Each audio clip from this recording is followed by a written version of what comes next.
Greetings, YouTube. Today I'm going to be referencing an article from last month. A congressional committee has finally approved a report, a 6,000-page report, condemning the CIA's use of enhanced interrogation techniques, otherwise known as torture, and declares them to have been a terrible mistake.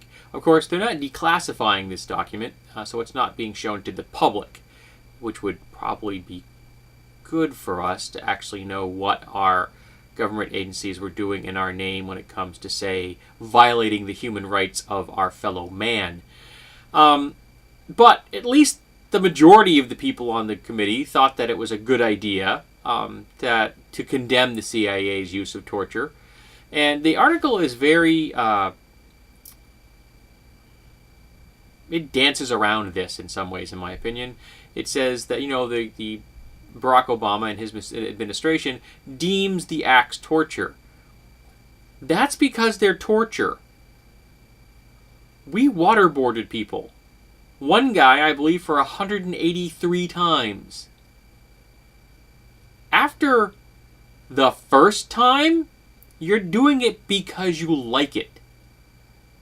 Now, torture does not get you viable, functioning intelligence.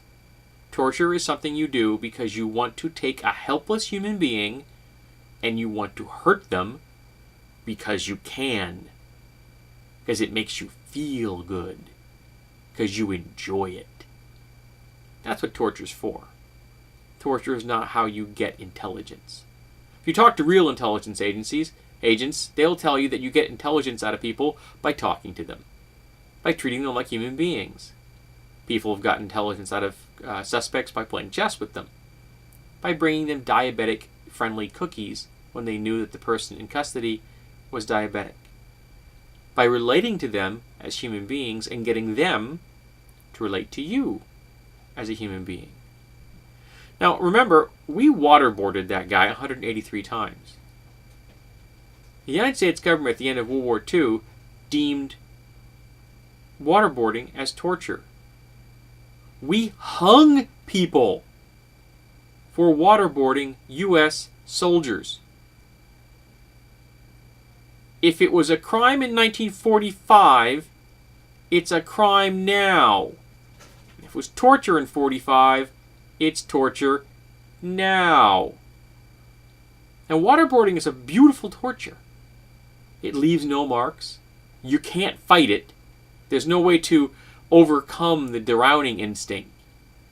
We're geared to react that way. And you can do it again and again and again.